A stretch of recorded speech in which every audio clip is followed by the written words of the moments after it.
Աբովյան քաղաքի հանրապետության պողոտան է, որտեղ նախորդային ողբերգական դեպք է տեղի ունեցել, դանակահարության հետևանքով մեկ հոգի մահացել է, մեկ հոգի վիրավորվել։ Դեպքը տեղի ունեցել հենց կանգարասրահի հատվածում, որտեղ այս պահին էլ առկա են արյան հետքեր։ Թեև տարածքում կան տեսախցիկներ, սակայն այս պայծրությամբ ձերբակալված, կալանավորված անձ չկա։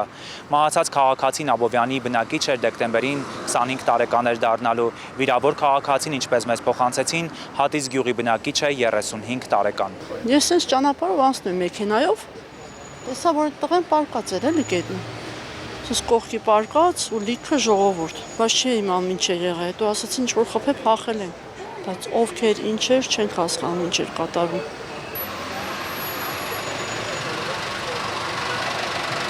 Մասը պարկած է եղել։ Այս մասը պարկած էր այդ տղան։ Ես անցնում եմ լիքը ժողովուրդ էր ու կողքի պարկած էր։ Բայց չեմ անում ինչ ձևի վեճ ա եղել, ինչ կռիվ ա եղել, որ իրար խփել են կամ ինչ-որ չեմ հասկանում ինչ էր կատարվում ու լիքը ժողովուրդ են։ Էլ չիմացա ինչ կատարվավ այդ պահին։ Հիմա ջահելություն չկա, ջահելությունը լրիվ փոխված է, լրիվ ուրիշ ձևի, խոսալա ձևը չեն հասկանում, խի են այտենց անում, ինչի համար է պատճառը։ Ու ոչ միայն ստեղ էլի, տարբեր տեղեր նույն ձևի, ոնց լսում ես ջահելությունն է այդ ամեն ինչի մեջ։ Ջահելը չեն իմանում, չեն հասկանում իրար, արդեն սպանոցին գնում է իրար։ 5 անց է, 5 անց 20-25 կամ կես։ Տեսա ժողովուրդը շատ հավաքված, արյուններ թափած։ Հետո գաշնիկները եկան փակած, սկորի չկար, բան չկար, այդ մարդը միջև Եսյանինյան ասում են արնակամելա մեր։ Ես թողի գնաց բանից։ Շատ շուտ էի լսել, որ ասում են Աբովյանը կրիմինալ քաղաքահամիտ տվեց անցավ էլ։ Ամեն ինչը վերևից պետք է անեն, այս ժողովուրդը չգիտես, խփնվածին մեկի հետ երկու բառից խոսում վերջ կռիվ է։ Ահա որ վիճակ ամբողջ քաղաքում, ամբողջ օրը սպանություն ենք լսում, ամբողջ օրը։ Երիտասարդների բոլորի ձեռը ավտոմատ կա, պիստոլետ կա, դանակ կա, մեկը հանկարծ մի բան ասում է, հանում մտնում միշտ սպանում են։ Բոլոր պետք է պետությունը մտածի այդ զենքը, այդ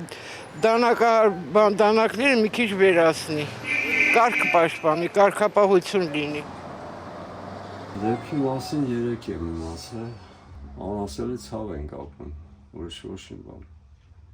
Սարգիսը փոքր ժամանակ նաև եղբայրը Ռուբիկը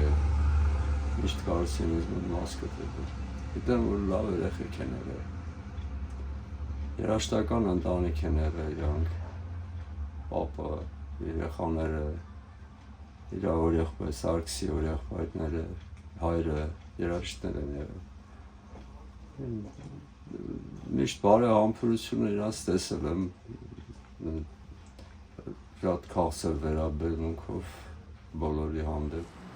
Թե ինչն է եղել սպանության պատճառը, ով կամ ովքեր են այն կատարել, առայժմ հայտնի չէ, քննչական կոմիտեից Նյուզայմին հայտնեցին, դեպքի առթիվ նախաձեռնվել է քրեական վարույթ, սպանության, առողջությանը միջին ծանրության վնաս պատճառելը խուլիգանության հատկանիշներով։ Նախաքննության ընթացքում նշանակվել են դատագենետիկական և դատաբժշկական փորձաքննություններ։